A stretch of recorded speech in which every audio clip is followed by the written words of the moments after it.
And we are live. Good afternoon, everybody who is out there watching us at this Mid-Autumn Festival. Today's a public holiday here in China, and I really appreciate it's 3 o'clock in the afternoon, Australia, 1 o'clock in the afternoon here in sunny Guangdong. And I say sunny Guangdong because it has rained consistently almost every day this year. We're now having a nice day. For yesterday and today, we've had no rain. It's been I think the first time we've had 2 days of no rain in a very long time. But my guest today, the wonderful John Lander. Thank you very much for joining me for another chat, John. I would say that you're probably one of the most popular return guests that I have on this show. I get a lot of people saying, "When's John Lander coming back?" So you're back, and I'm very grateful for your time. It's the middle of the afternoon over there. Thank you very much. Thank you. Let's start by asking you what's going on. We're currently in a trilateral relationship: China, Australia, and America. It's not a bilateral relationship. And what's going on? What's happening with the relationship right now? Well, of course, it's a love-hate triangle. We're trying to love and hate China at the same time, and to some extent, loving and hating America at the same time as well. We really. Australia is in a bind very largely of its own making over a very long period of time. Mm-hmm. But we are basically within the American stranglehold, whilst wanting to have some independence in our dealings with both China and our region, and both working with China and working with our region are made very much more difficult by the stranglehold that the United States has over Australia, not just politically, but in terms of our economy and our finances and our military in particular. There was a very interesting webinar sponsored by IPAN last night featuring former Foreign Minister Gareth Evans and Richard Tanter and Vince Scapatura, who are both eminent academics here. And their discussion was mainly about AUKUS and what's wrong with AUKUS. When Gareth Evans admitted that when it was first announced, he took the position that there might be something to be said for it. But he has since come around to saying that he agrees with Paul Keating that it is by far the worst defence and foreign policy decision that Australia has ever made. And he gave 5 reasons for it. He said the first reason was there's absolutely no certainty that the submarines will ever be delivered. And we still have to wait 40 years for the last one to arrive, even if they are delivered. The second point was that the AUKUS submarines are not fit for purpose. They're not useful for defending Australia in its shallow littoral waters. And only 2 could ever be deployed at any one time if we ever get the 8 that have been promised. Then there was the cost. He said the astronomical cost of purchasing these submarines makes it difficult, or if not impossible, to budget for the acquisition of other items that are necessary for the defence of Australia, in particular shallow water submarines, underwater drones, air defence systems, etc., etc. And he said there's also a price that Australia has had to pay for that, because the open-ended expansion of the United States military into Australia, in particular the interchangeability of United States forces with the Australian Defence Force, and this whole process of so-called integrated deterrence means that Australia now has no choice but to be joining in any United States war in our region or anywhere in the world. And it's a demonstration of the extent to which the United States simply takes its allies for granted. the United States has long had the attitude with any of its allies anywhere in the world, including all their NATO allies, that when the United States says jump, you ask how high. And he said that there is absolutely no guarantee of defence, because Australia still suffers under the delusion that we are protected under the United States nuclear umbrella, whereas it's perfectly clear that there would be virtually no circumstance whatever that the United States would use nuclear weapons, with the exception of if there were a nuclear attack on the United States homeland. They would certainly not use nuclear weapons in defence of Australia. And in fact, none of the agreements from ANZUS forward has ever provided Australia with any guarantee that the United States would come to Australia's defence if it were attacked by any third party, China or anybody else. So Gareth put it very forcefully, and I thought really well, when he said that Australia has now sacrificed both its security and its sovereignty. We have lost sovereign control of our defence forces, particularly through the Force Posture Agreement, which gives the United States unimpeded access to and exclusive control of any base in Australia that it chooses to use. Vince and Richard Tanter highlighted in particular the developments taking place with the airbase at Tyndall and so on. But and all three of them still were basing their criticisms on the potential for Australia to be involved in a war conducted by the United States against China. And I want to reiterate the point, and I will keep hammering this point, is that the United States, although it appears to be preparing for a war against China, is not preparing for a war against China. It is preparing Australia to go to war against China. The United States is committed to the prevention of the rise of any power anywhere in the world that might challenge the United States supremacy. And it has further committed itself to conducting its wars against nuclear armed adversaries by proxy. It has demonstrated that amply now with the Ukraine war. It provoked Russia to invade Ukraine and has been using Ukraine ever since as a proxy, particularly to rather incredibly to try to bleed Russia dry. The only country that's being bled dry is Ukraine. Russia is certainly not being debilitated in any way by the war in Ukraine, as long as it stays at its present low level. Of course, if NATO actively engages itself in direct fighting of Russian forces, that would change the whole ballgame completely. The United States made it absolutely clear that in terms of its conflict with China or its competition with China, any war would be conducted by proxy. And to that end, it made it clear about 5 years ago that it was essential to knit together a string of alliances from Japan through to Australia, right through the so-called First Island chain, to be the proxies in fighting China if and when China could be provoked into taking military action to prevent Taiwan from seceding from China's sovereign territory.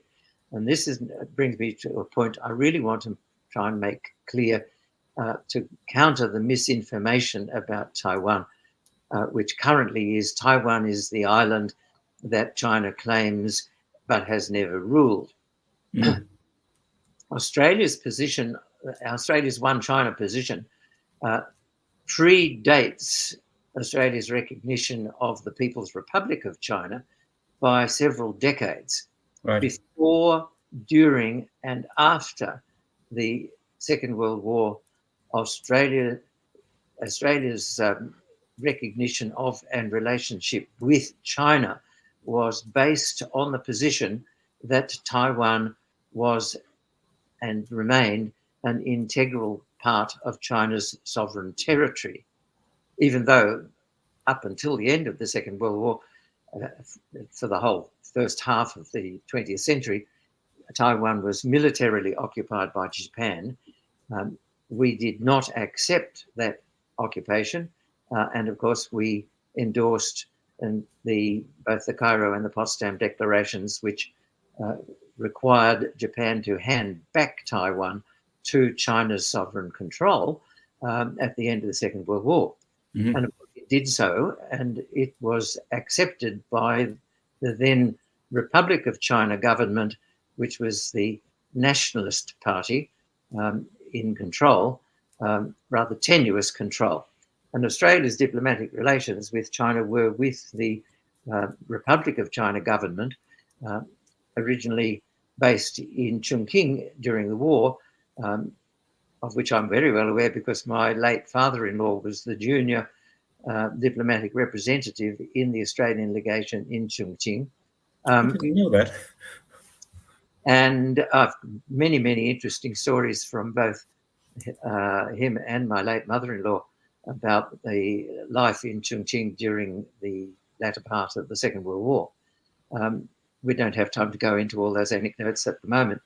But that's another episode.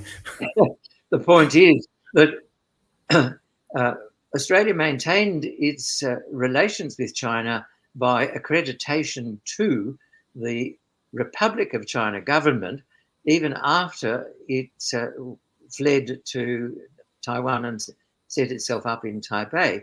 Mm-hmm. We didn't have an embassy in Taipei until 1966, but Taiwan had, or the ROC, as the Republic of China, had an embassy in Canberra. Yeah. And the whole of that time, our relations with Taiwan, or the government on Taiwan, were on the basis that Taiwan was part of China and that we were conducting our relations with the whole of China. So effectively, the recognition of the PRC and the joint communique that under which we recognised the People's Republic of China as the legitimate government of the whole of China was really, in effect, a reaffirmation of the legal position that Australia had adhered to almost for the entirety of the history of Australia's relations with China as a nation. So when a nation has a change of political party in power, that does not alter the sovereignty of the nation. The fact that there is a different party in power within Taiwan and a different party in power in the national capital in Beijing does not in any way imply that Taiwan is a separate legal entity from the sovereign territory of the whole of China. It is still very definitely within China's sovereign territory, and that is the position that Australia has adopted. So moves by Australian politicians and others to visit Taipei, to have discussions with politicians in Taipei expressing support for the so-called eventual independence of Taiwan, are all repudiating Australia's legal position of one China. And I should add that if we do mean what we say when we say we adhere to a one China policy, then we accept that Taiwan is part of China's sovereign territory, and therefore the waters between the mainland and the island of Taiwan lie within China's sovereign territory. there is no portion of the Strait of Taiwan which has the status of international waters. So when Australia sends military vessels through the Strait of Taiwan, we are in fact breaching the Charter of the United Nations. intruding into China's territory. I was going to say invading, but that's probably intruding is a better word, I think. Yeah, intruding. It's an unwarranted intrusion into China's sovereign territory, which is not in accordance with international law, because the law of the sea explicitly excludes the freedom of navigation of military vessels in either the territorial waters or indeed even the economic zone of any country. Yeah, they're allowed to pass for peaceful purposes, but a bristling only with military authorization from the host government. Yeah. So if we wanted Australian vessels to pass through the Taiwan Strait for peaceful purposes, we would still have to seek authorization from the national government in Beijing to do so. To do it without prior notice and without authorization is in fact an unwarranted intrusion into China's sovereign territory. So there's been a couple of questions in here asking, who is John Lander? Let's put your credentials on the table, because I don't think some people will know who you are because they're regular viewers, but you were actually part of the group that arranged for Australia to open relations with China diplomatically going back into the 1970s. You're working inside of the diplomatic corps doing that. That's right? Well, I hate to be pettifogging, but we didn't open relations with China. We opened relations with the People's Republic of China as the new governing entity. But we already had relations with China. We were simply converting our diplomatic recognition from one party to another party, accepting the fact that the party in Beijing was the party in control of the nation. So, yes, I was. There was a small team of. We had, the deputy secretary, and then the assistant secretary, and then the section head, and then the dogs bodies in the section. And I was only two dogs bodies in the section at the time. Yeah. And I was, as a dogs body, of course, the discussions for policy decisions took place up and down the line, and then the dogs body was given the task of drafting the documents to reflect the position that we were going to recommend to government. And so I was very much involved in the actual writing of the policy documents that were required to produce eventually the final joint communique. And I have a few things to say about that in a moment. But following that, the Whitlam government formally then recognised the People's Republic of China as and the Communist Party of China as the party in power, governing the whole of China, which we acknowledged included the province of Taiwan. And after a brief period working in Canberra in 1972, I was then back at university to do an Asian Studies degree, and was then posted to China in 1974, shortly after we had established the embassy in Beijing. And I was the councillor, deputy head of mission, head of chancery, the person administratively responsible for the day-to-day operations of the embassy. The ambassador, the political appointee, Stephen Fitzgerald, who was a China expert academic, was the ambassador responsible for conducting the interchange at the highest levels between Australia and the Chinese governments. But as I said, I was basically in charge of running the embassy. Wow.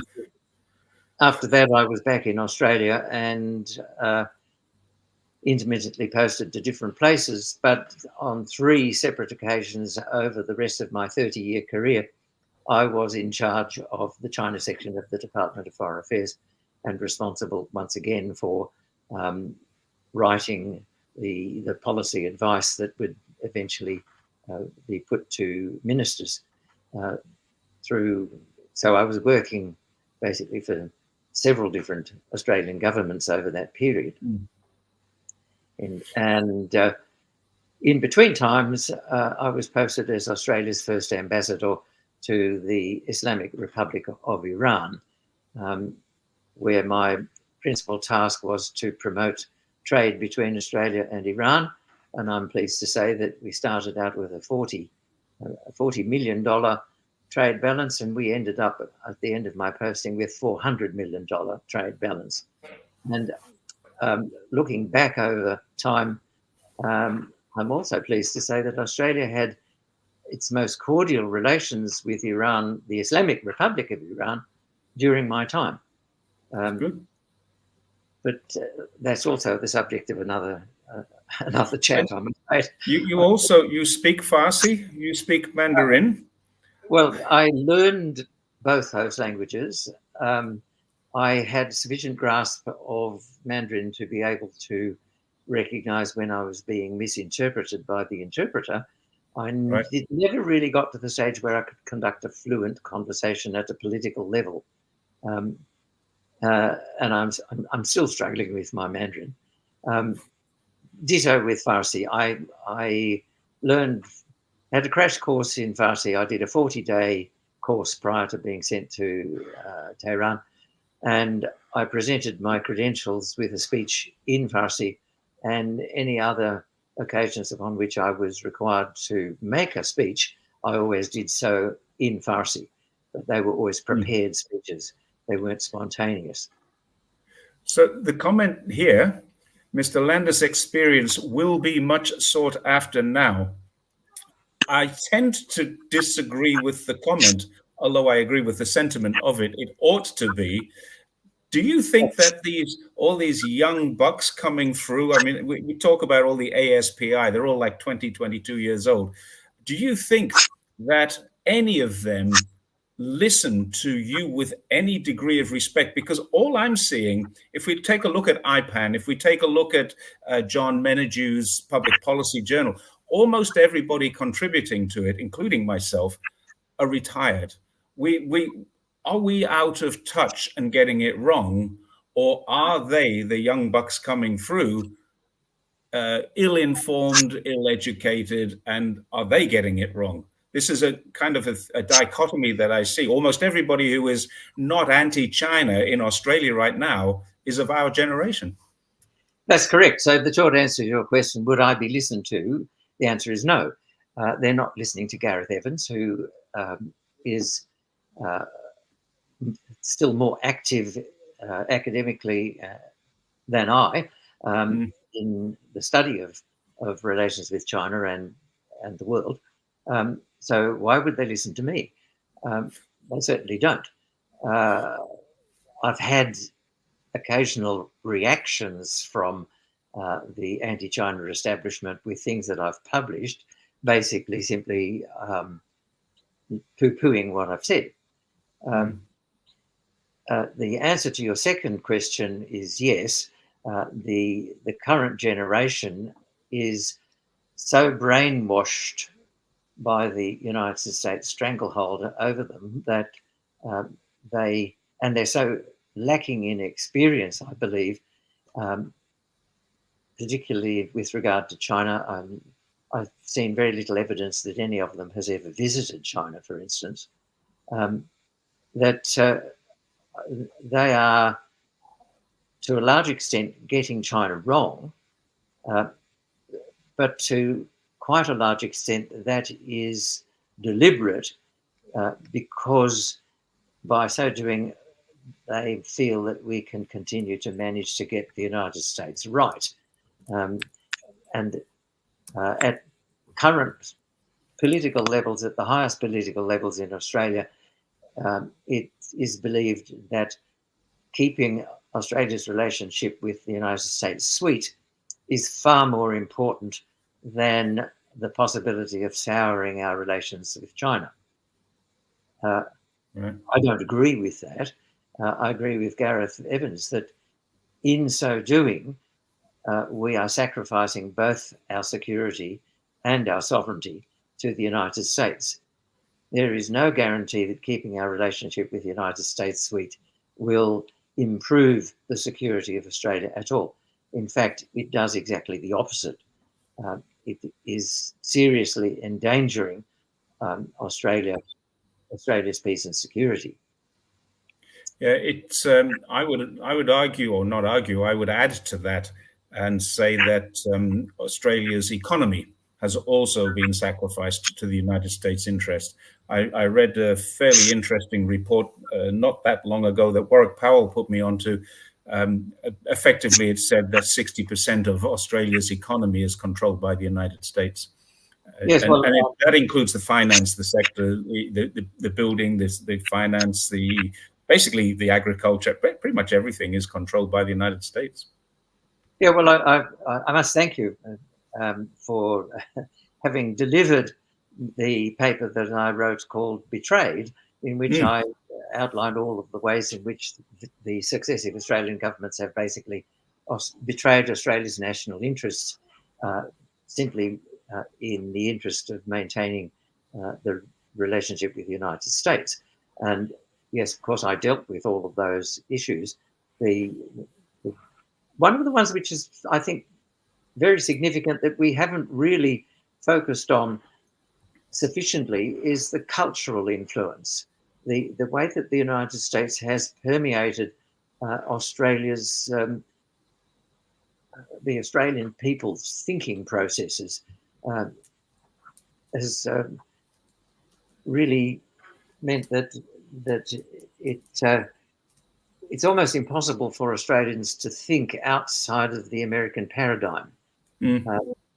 For most Australians, any suggestion that China has any culture of any that's worthy of any attention is met with just bemusement, despite the fact that China has the longest recorded history of cultural achievement of any nation in the world. But it doesn't matter whether it's entertainment. All our entertainment is basically American-based now. There used to be a balance between British and American on television and in the movies, but now it's almost exclusively American. Sports, likewise, sporting channels seem to consider it absolutely essential to carry American sports on Australian sports channels.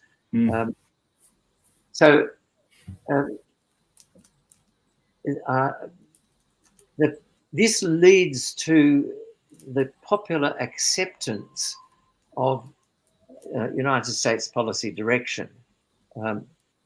Basically, the whole process, particularly of acculturation and of propaganda dissemination through the mainstream media and the electronic media, has been to inure the general public in Australia to the possibility that at some point there will be a war against China, because that is the position that the United States takes.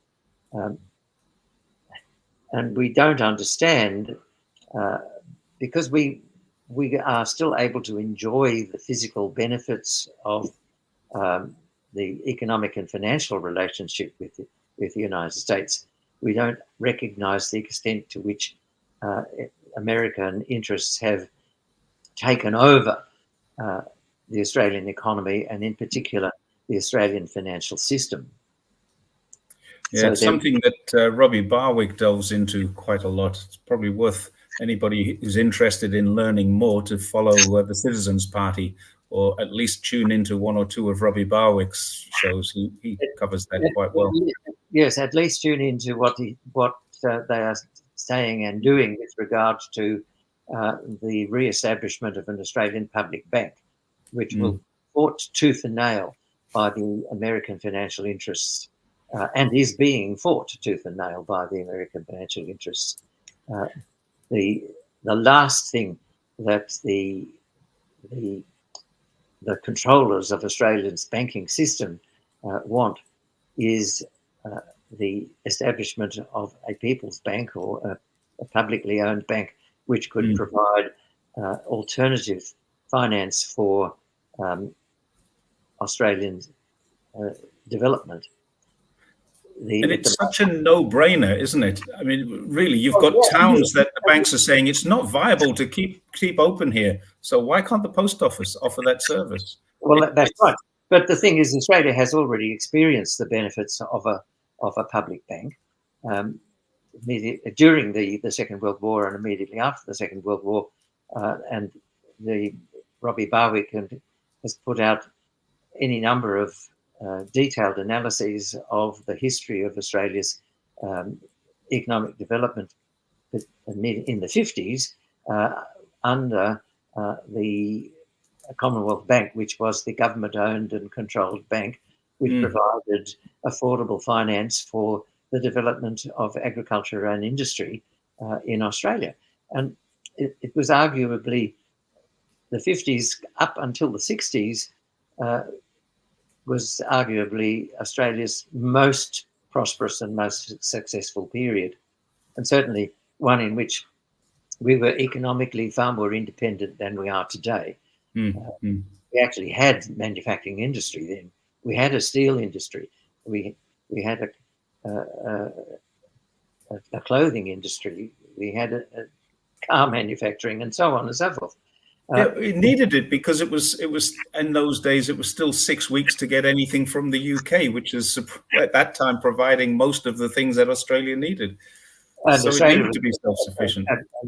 And conversely, Australia was providing to the UK most of the things that the UK needed, much more cheaply in the UK than we were paying here in Australia.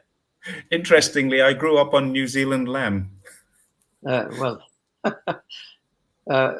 One of the things that Australia was famous for providing to the UK were tins of butter. Oh, really? Angkor brand butter was butter, yeah. Was a major item in the UK when they finally were able to stop rationing. I actually thought Angkor butter came from New Zealand too, but I mean I grew up in not quite post-war. I was born in '58, so it wasn't quite post-war, but we were still going through a period of austerity. I missed rationing and things like that, but it was a pretty tough time for my parents. I have 4 brothers, so it was they had to feed a lot of us. Let's move on a little bit because I know you're pressed for time, and we will get away at 4 o'clock your time. I want to ask you, because I haven't spoken to you since this happened, what did you think about Premier Lee's visit to Australia? Do you think it helped mend any bridges? Did it heal any rifts, or was it just a token gesture? It certainly it healed rifts in the sense that it put bandages over some of the wounds, right. Papered over some of the cracks in the relationship, but I don't believe it really changed any of the fundamentals. The atmospherics were good, and the introduction by China of the 15-day visa-free visits for Australians to China, I think, was a very good move. There is a possibility that more Australians now will take the opportunity to visit China and see for themselves. Yep. And in fact, the China Airlines flight back to Beijing last night was packed to the gunnels with not just people of Chinese origin, but quite a number of people of non-Chinese origin who were clearly taking the opportunity to pay a visit to China. So I'm encouraged by that, because I think it will help to melt some of the rather frozen ideas that Australians have about China. Mm. Because Yeah, I think somebody needs to see. It took me about 2 hours in China from leaving the airport, which was quite impressive, but it's an airport. I got into a car and drove down this long freeway straight into Zhongshan, which is about 2 hours away. It was quite late at night, so I couldn't see very much, but yeah, certainly I was passing through industrial China. And then I got off and I had to walk through a supermarket to get to my new apartment. I was met by somebody and taken to this place and given the keys and a mobile phone, and I was ready to start work the next morning. But the supermarket was packed to the gunnels with all of the things that I had carried in my suitcase and paid excess baggage for, because I'd been told you won't be able to get shampoo and soap, body washes, these sorts of things when you're in China. They don't have it over there. You better take deodorant. You better take shaving foam. toilet They're paper. all there. I've been in China 2 hours and I realized I've been misinformed very badly. Well, all of those things that you've just mentioned, plus toilet paper, were extremely hard to come by in 1974 through to For sure, yes. when I was in China in 74 to 76. China was at that stage just coming to the end of the Cultural Revolution, which was inordinately disruptive of the normal economic life, as well as disruptive of social life. Yes. And it was still extremely poor. There was still a lot of social and political disorganization in China. The central government was still having quite a lot of difficulty sort of managing to keep the nation together. And we had to import most of those things that you're talking about that we were used to having. We also went to a great deal of trouble to import Vegemite because it was simply not possible to get in China. Whereas but then you've got no bread to put it on. And now you can. And of course, there was a tremendous drama and tragedy when the glass bottle of Vegemite was dropped onto the terrazzo floor of our bedroom in the hotel in Beijing and smashed and was full of shards of glass, so we couldn't use it. But the contrast between my experience of living in China in that period, 74 to 76, where I had very little contact with local people. The foreign representatives in Beijing were very heavily circumscribed. We had to get special permits to leave the city of Beijing and go anywhere else. We had to sign out at the Public Security Bureau when we left Beijing. We had to sign in at the Public Security Bureau in the city we were visiting. We were not allowed to go anywhere without an escort, and so on. And of course, the daily necessities were hard to come by. And the very apparent impoverishment of the average citizen was particularly noticeable if you moved outside of the privileged areas of Beijing and went to any other city. Even in other cities, we were sort of confined to the more privileged areas, but it was quite clear that the economic prosperity for the average citizen was very, very low. Yeah. Well, now I was going to ask you about this because in 2 weeks' time we have the 75th anniversary of the founding of the People's Republic of China, and this is a very important day. A lot of the media people are asking me for comments about this already, and I'd like to get a comment from you, because not around the 70s when you came here the first time, but since you've come here, what have you noticed? Because for me, I've been here 20 years and I've watched it slowly changing. I've watched the high-speed rail arrive. I've watched the bridges. I've watched the tunnels coming in. I've seen the fact that we're now linked to the two SARs much closer than we used to be. This is because I live very close to them. So I'm seeing this, but I'm seeing it in real time. You would have seen it in time lapse because Yeah. you've been here so many times since the 70s. What's your view on China's economic growth since then? Well, I left China in 1976. I didn't actually make another visit to China until the year 2000, Oh, when, wow. when I went to Shanghai. Um, and of course was completely gobsmacked by Mm. the change that had taken place between the 70s and the year 2000. Since then, I've been visiting on an average of at least once a year. So over the 20 years from 2000 till now, I would have made an average of at least one visit a year, apart from the COVID During years. the pandemic. And I agree with you. You know, the rapid change is or the rapidity of the change is what is so breathtaking.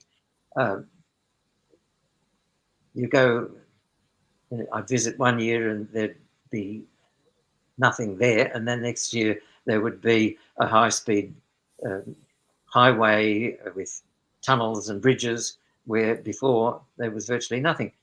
And you know, visiting the Great Wall, for instance, it was a day's outing. You had Right.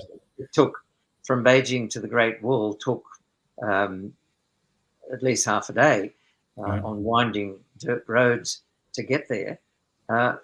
Now, from Beijing to the Great Wall is a matter of minutes on high-speed highways, where before you had to wind in and out and up and down mountains and valleys. Now the road just goes through the mountain or across the valley in a straight line. Yes. I, Have you been to Guizhou? That's all the roads are like that. yes, Through a mountain, over a bridge, through another mountain. my last visit in June, July of this year, we travelled from Beijing to Hebei, which is on the other side of seemingly impenetrable mountains. Certainly, they were impenetrable in the ancient days. The journey took less than 2 hours. Yeah. Yeah. And we just whizzed through. And sitting in the back seats of this amazingly advanced Chinese vehicle with which operated seemingly entirely on artificial intelligence. You just asked the car what you wanted it to do, and it would do it. You know, you say, please turn the air conditioning on at 21 degrees, and it would. Please lower the entertainment screen in the back so we can watch the story of Rose, which is a popular Chinese soapy. Mm-hmm. So we had this very big screen in the back seat. Please turn on the massage in the passenger chairs, and so our chairs would massage us as we were riding along. All of this, and at one stage I was feeling quite sleepy, so I sort of dozed off, and I was convinced I was on an aeroplane. The ride was so smooth that it was like being at cruise altitude in a plane for over an hour. There were no bumps, no jolts, no turns, no twisting and turning. We just went in a smooth straight line. Now, this is a testimony not just to the quality of the car, but the quality of the road the car was on too, I think. The roads. I've cycled across some pretty awful roads in China. I know there are some bad roads still, but generally speaking, it's pretty good. I put this question up when you started talking because I didn't want to lose it, because Ray says, this is fascinating again. What was the Australian politics? Now, you were there at the time this happened, so I wanted to ask you this one. Oh, I see the question, yes. The clear split between Labor and the Conservatives. So the question is, what's the Australian politics on recognizing the People's Republic of China as China? Was there a clear split between Labor and Conservatives? I know you wrote 2 policy papers. Yeah, So well, that this was is a it. really interesting one. That'd be my answer.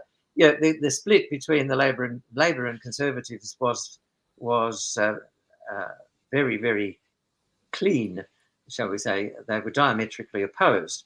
Uh, of course, in 1971, uh, when we in the department were sort of preparing for the potential recognition of the People's Republic of China, because uh, Whitlam, as leader of the opposition, had made it clear that that was his intention. Hmm. He had actually, as leader of the opposition, had visited China and had met Chairman Mao and so on. So we knew that if Labor won, that would be what we would have to do. So we were writing briefing papers for the new Labor government if it came to office, but we were also writing briefing papers for the Conservative government on how we would continue to maintain our relations with the Republic of China if, in fact, the Conservatives won the 1972 election.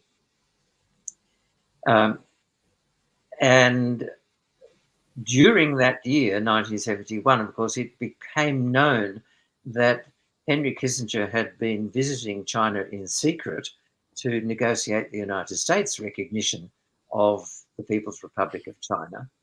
And that absolutely enraged and incensed the senior people in the department at the time.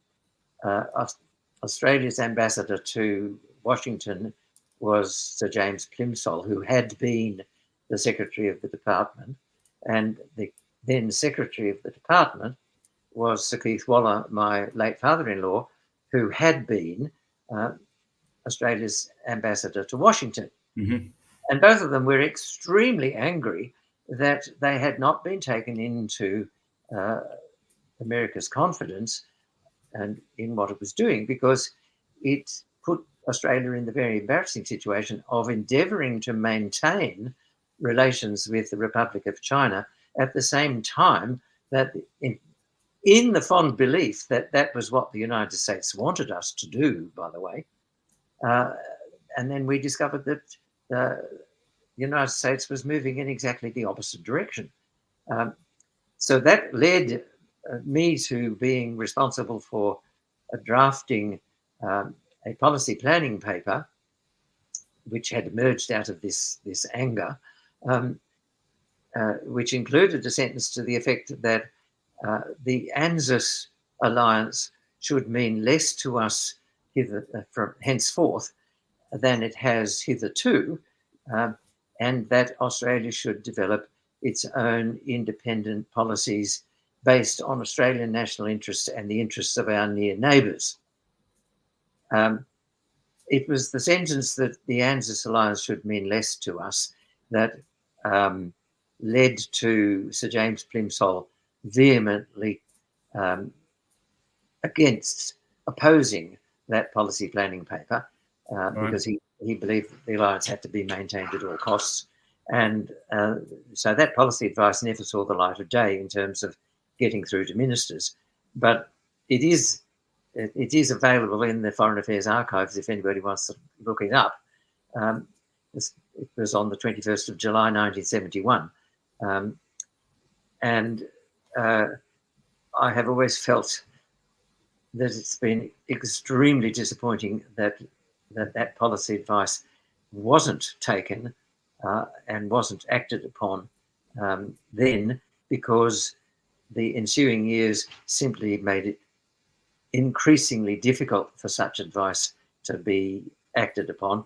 And while it remains relevant today, more relevant today than ever, it is also more difficult today than ever for Australia to extricate itself from the alliance with the United States. In Yeah. fact, it's virtually impossible. Mm. Yeah. So, It looks to me like the Australian future is an American future, assuming there is an American future. So I'm there not will going be to an ask you. American future. We don't know whether the future will be good or bad, but all the signs are that America's future is definitely going to be bad. But Yeah. Australia's future, according to our own Foreign Minister, Penny Wong, Australia's future lies with America's future. We have formally adopted the policy that Australia must defend the international rules-based order, which is a system under which the United States sets the rules and the rest of us follow the orders. And it is clearly what China and all of the countries that are working with China. China does not have allies because it's in the Chinese constitution that they shall not have alliances with any nation. They can have friendly relations with and even strategic partnerships with other countries, but no military alliance with any country. But China, through its strategic partnerships, in particular with the BRICS nations, Brazil, Russia, India, China, and South Africa, is working towards the establishment of an alternative international system to the one that has been set up by and operated for the benefit of the United States and its allies. And so, Australia has enjoyed the benefits of the Americans' rules-based order in terms of the financial benefits and the economic benefits that have accrued to Australia under that system. But it has always been at the expense of the countries of the global south, which of course constitute 80% of humanity, all of whom have been basically, particularly the resources of those countries, have been exploited by the countries that are the linchpins of the international rules-based system. That is, of course, the West, as such, the G7 countries in particular. But the transformation of the world economy, particularly as a result of China's rapid growth and expansion of its own economic prowess, has resulted in a complete reversal of the balance of share of GDP. The G7 countries' share of the GDP, world GDP, is now less than the combined GDP of the ASEAN countries, for instance, let alone China. Just China is not actually a member of ASEAN because of its nuclear power. It can't be, but it is a partner to. Who is? China is not a member of ASEAN. Neither is America, but they're partners too. Do you follow the economy much in Australia? Because it does seem to be struggling a little bit with China's. So we're getting a lot of talk about China's demise and China's slowdown, which is not actually totally true. There are some challenges for sure, but it's caused a decline in the demand for steel, which has caused a decline in the price of iron ore, which has caused a decline in the budget for Australia. Have you been following that? I haven't been sort of assiduously following it. I am aware of that, of the points that you make. And that's one of the benefits that has come out of the visit of Li Qiang, that for the time being at least, we are seeing something of an improvement in the overall trading relationship between Australia and China. And even given what you've said, it is still true that at least 40% of Australia's international earnings from trade comes from China. We are incredibly dependent upon our trade with China. In reverse, of course, China is not dependent on its trade with Australia. Australia only imports something like 2 or 3% of its needs from Australia, whereas Australia is very heavily dependent upon its exports to China in terms of its overall earnings, which of course leads us to another rather absurd schizophrenic position. Australia's policy on China, of course, is fundamentally schizophrenic. because it says we want a good trading relationship, but we want to go to war against China to protect our trade routes. So we have to protect our trade with China from China, which of course is utterly absurd. Yes, that's But it also the means that, of course, we want to keep trading with China, so we can earn enough billions to be able to fund the weaponry that we'll use to go to war against China. In other words, we're asking China to fund our military buildup, which, of course, is also completely schizophrenic.